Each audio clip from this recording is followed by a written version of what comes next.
Let's dive into the splenic and solar plexus centers.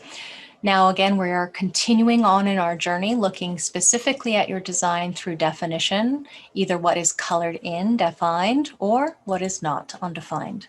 Now, for the awareness centers, and last week we took a look at the mental fears in context with the head center. Today, we're looking at splenic and solar plexus because we're going to be able to help us understand how we are here to perceive what is actually going on and how we can have an aware experience of our lives. So again, this primary operative right now is for you to have self-awareness in as much as you can in your own context. The awareness centers show us the definition of all human fears. Now remember, the ajna and solar plexus can override our splenic awareness because the splenic center is very quiet. The ajna is twice as loud as the splenic. The solar plexus is twice as loud as the ajna. So to remember that when it comes to understanding your own design, if you're trying to listen to your splenic center that is defined, and yet your mind is repeating on repeat over and over again something that is at odds with your splenic center, then you know that your ajna center is dominating your awareness. And if your emotional system is screaming even louder, this one repeats, this one screams, and you're designed to be splenic, then you know that you're being dominated by the emotional wave rather than aligning with your intuitive and instinctive pattern recognition process. So the splenic center, remember, it's the oldest and we could say weakest, as in not as loud. It shows us really how life is quite fragile. It's in the design of forms through our insects and plants as well as humans. And you can see that the design of forms also has mammals having the splenic center, and birds, reptiles, and fish. So in our body graph, I'm looking at the mandala wheel, with this overlay on top of the different forms, you can see that all living organisms beyond a single cell will have a splenic awareness function. Notice how they do not have the ajna nor the solar plexus. That is unique to humans. So let's begin with the splenic center. On the slide, you can see all of the gates activated and showing us where they are contextually in the mandala wheel. This is the quarter of mutation, or sorry, this is the quarter of duality, purpose fulfilled through bonding. And all of these gate activations here are followed by gate 46, 46 being the love of the body, the mother of all fears for the body's survival. So you can see every single splenic trait that is after that 46 all have to do with the fear for the body's safety and survival and security. Now in that splenic center, here we have an older video if you would like to watch it, older copy of me describing everything on YouTube that has also some work with a little bit of charts for the clients in the space. But remember, when you have it undefined, what tends to happen in the exacerbated not self state is that you hold on to things, people, places, routines, habits, it doesn't matter, whatever it is, the thing is not good for you. So you're rigid and inflexible, trying to hold on to things that do not serve. And on the flip side, in alignment, the wisdom potential is knowing what to hold on to that really does make a difference in your life. So that's two sides of the same coin. Now, when we're facing fear, this fear here of the body's physical demise, we know that when it's undefined, that it's deeply conditioned. And when the awareness center is undefined, oh boy, is this very deeply conditioned. What happens is your not self-mind, the conditioned adaptive strategies that you identify or misidentify with as yourself, the not self-mind becomes lost and overwhelmed when these fears are amplified and distorted, because that open splenic center magnifies, distorts your survival intelligence, your survival fears, your survival instincts, your pattern recognition for what is safe and healthy. So you may choose to go through this experience of diving into your human design body graph and see how sometimes there are challenges in life that we can face, and then we can recognize our own awareness for what fears there perhaps we're here to learn from. In my example, I have a 28 as part of my nodal environment, and I recently published an article about how many health challenges I've been facing, and I started to laugh when I saw that that aspect of where I am in my life is part of where I fulfill my purpose, this place where there's a fear of dying before achieving one's purpose.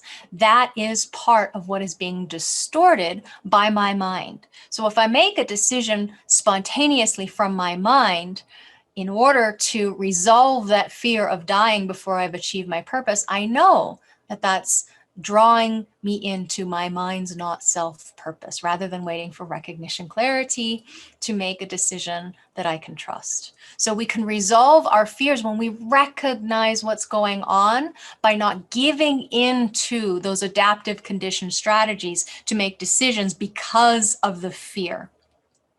We are here to become fearless in a healthy way, not in a, a way that disregards practical necessities for, providing for our own family or our tribe, our business endeavors, what have you, our material resources and wealth.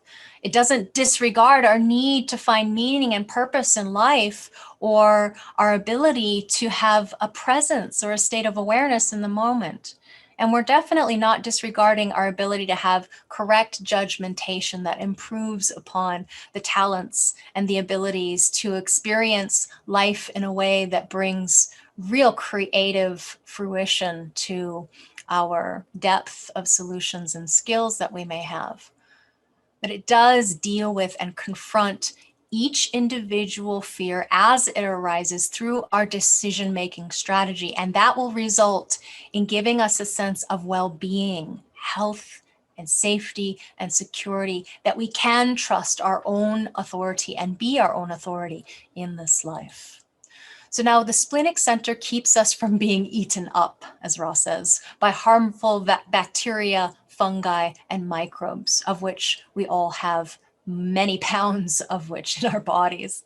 This, what Ra would call a washing machine, the splenic center, not the splenic organ itself, but the center itself is the immune system. So he calls it a washing machine and a watchdog combined. And it must remain aware in the now to do its job. So if you are splenically defined, when you ignore your instinct, your intuition, your pattern recognition, your taste, you are telling your splenic center to stop doing its job, which can impact not only your health, but also your survival. So biologically speaking, the correspondence is not just, as I mentioned, the spleen itself, but the entire organs of the immune system, which is a protective network throughout your body, including all the little lymph nodes all over the body, the lymphatic vessels, your thymus, your spleen, of course, something called Peyer's patches, the lymph nodes everywhere, including the bone marrow and the appendix, your tonsils, adenoids. So lymph is actually a system of getting that fluid in the body back into the blood vessels for processing in order to clean the body of anything that is not healthy or safe or secure for the body to hold on to, as you can see. And that lymphatic system, as you can see, goes through in the entire body, positioned. Lymphatic ducts are all over the place throughout the body as organs, these ducts, these vessels and nodes. And 28% of the cells in the body are considered to be lymphatic. That's a considerable amount of our body. And the major parts are that bone marrow, spleen, thymus, lymph nodes, and tonsils. Our heart, lungs, intestines, liver, and skin also contain lymphatic tissue. So you can see it's way beyond just the spleen itself. And that, my friends, is one of the most common questions we get. Why is the splenic center on the wrong side of the body? Well, because it's not just the spleen, it's the splenic center. So biologically, it's so much more than just the spleen, and it's in the body graph on the opposite side of where it is physically, just to clarify things. So the lymphatic system circulates this watery clear fluid called lymph, and it distributes those immune cells throughout the entire body. Our spleen filters our blood. There are killer cells, considered to be killer cells, B cells and T cells. And the B cells create antibodies which fight external threats, and this requires extreme vigilance. Antibodies attach to foreign antigens so that the T cells can destroy them. So our splenic center itself is about body survival, body consciousness. Remember to trust your instincts in the now, the recognition in the moment of what is healthy or what is not. So when you're undefined, you have an inconsistent ability to evaluate danger. And what happens is fears get distorted, especially by the mind, exacerbated within the mind. And then you have overreactivity to the fear things that you think about that you may or may not actually be a danger. Example for me is this past weekend, actually, there was a giant fire, and 3 days before they put it out, it was 1,200 acres. And it was right across the valley from me. I could see it across the entire valley, filling up just this giant wall of flames. On one side, very, very huge. And of course, I'm here packing and I'm really freaking out about the wind. The mind is freaking out about the wind perhaps turning and blowing towards our house instead of away from our house. And the fallout from the ash of the buildings and the chemicals and the black smoke for days, it made me sick. And of course, the mind was dwelling on, oh, what am I breathing? And all of this stuff.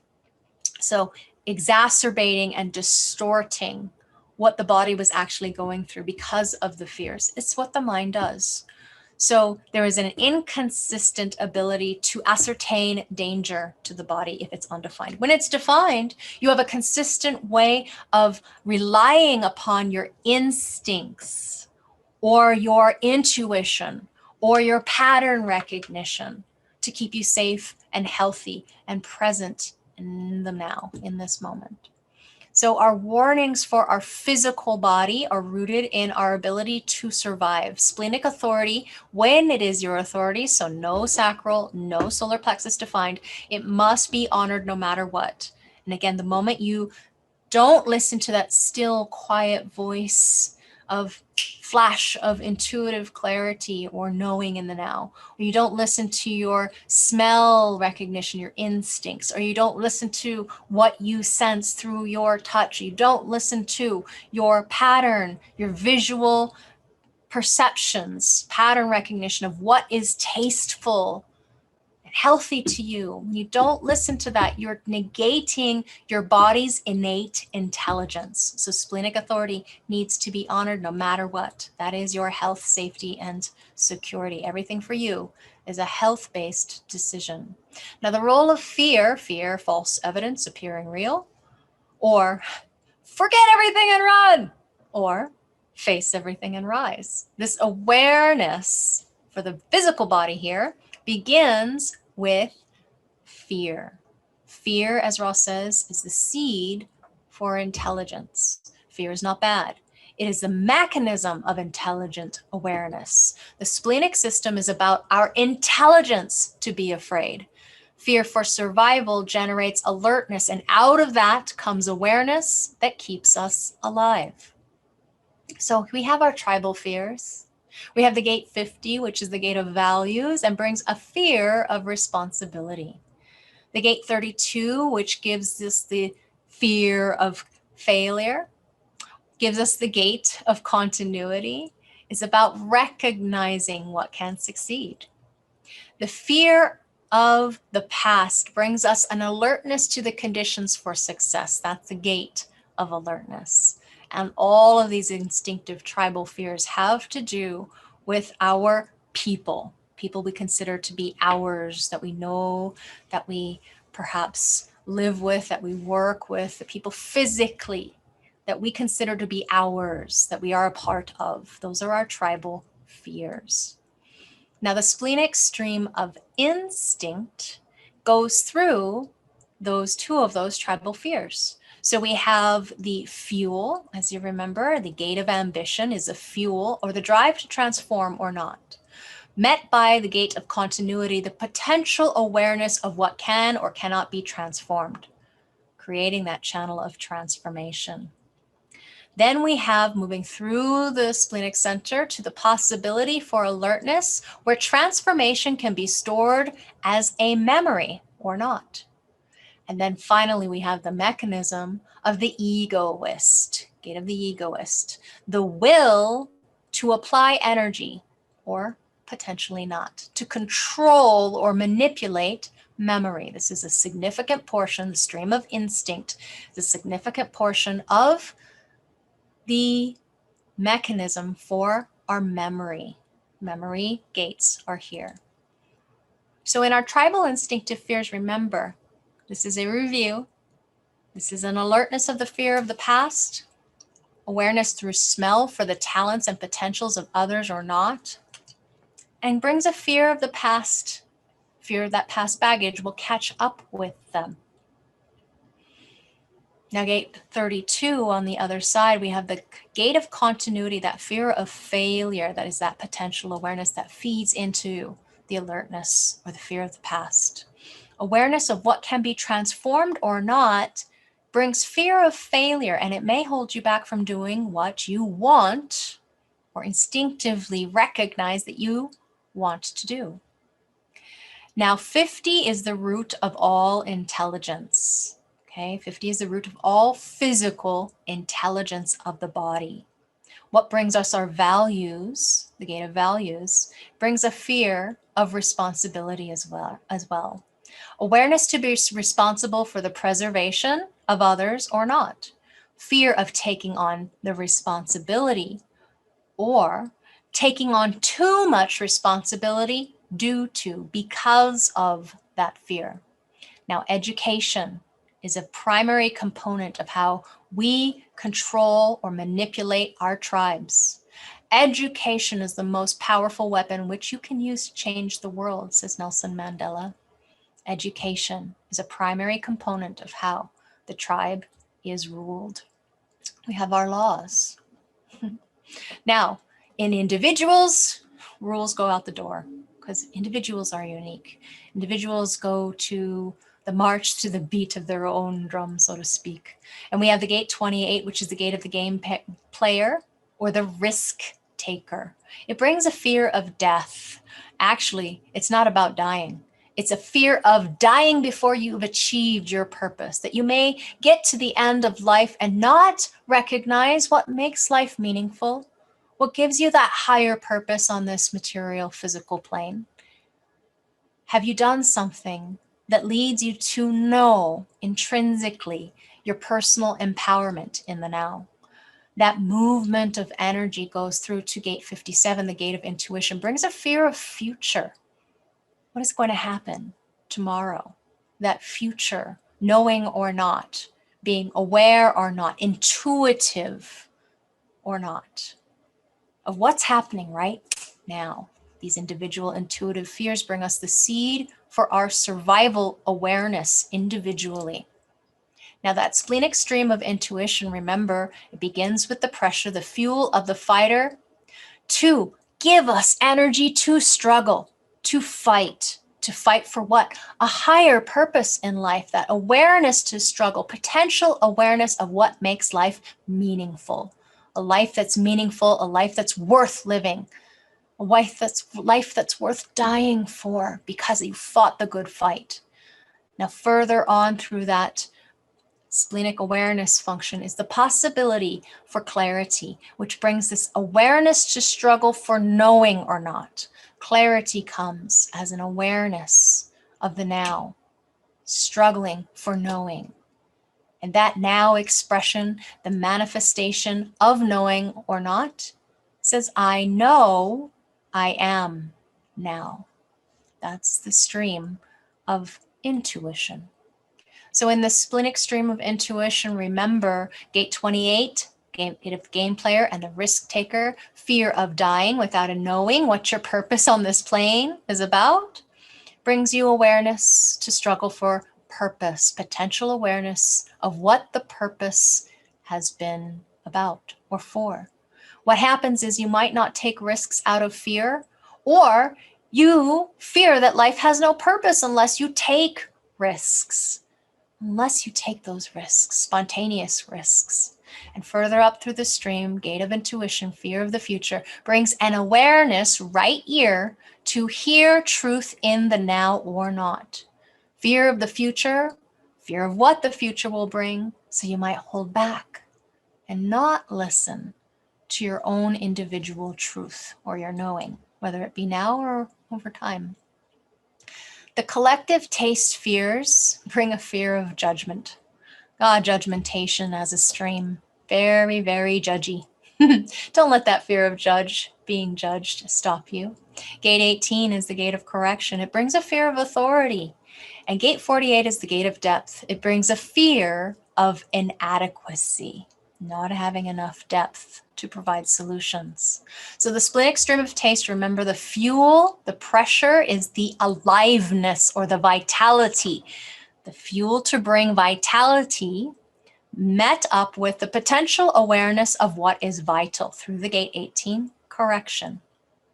And then as it moves through that stream of awareness into the possibility for expression, the splenic center brings us depth through the well, which is a possibility awareness resource of vital information as a pattern, or not.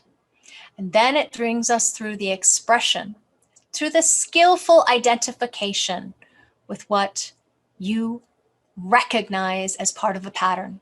So this manifestation of a pattern, the voice of enthusiasm, I think I can identify, says this voice of expression through that splenic stream of taste. What is tasteful?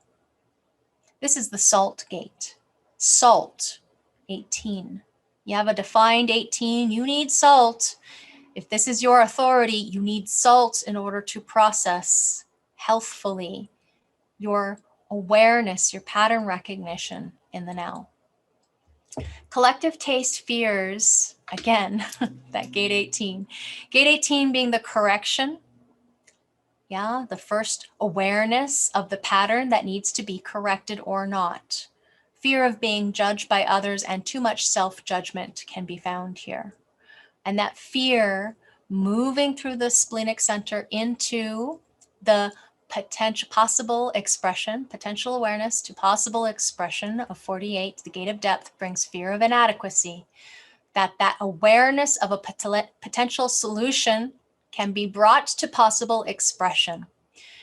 You might have a fear that you don't have enough depth, and so you're constantly seeking depth to resolve the fear of not having the solution.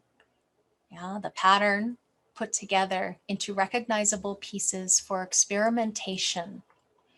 Now that splenic center, our survival instinct and immune system, I want you to remember, what are the biological correlations of the splenic center? What type of center is it? And what is its function? People with a defined splenic center, 53% of the population, what are they here for? What can they do? What is their awareness?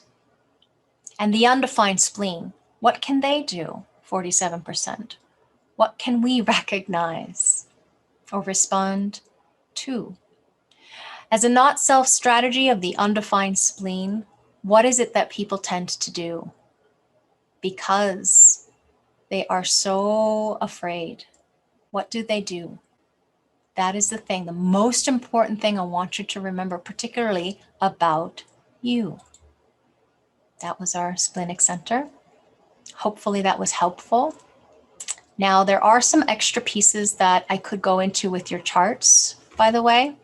If you would like, I can tell you about the potential for you to be a white eat meter, to need salt, and to potentially need fast burning fuels. If that is something that is supportive for you in your process, please feel free to ask. We can also take a look at it in the root center when we get that, because that is about the fuels that we eat or need in order to survive. But here's our survivals. And then last, not least here, these are the sports channels, and these are the health channels. Okay. So that's also something we could take a look at in looking at your unique designs.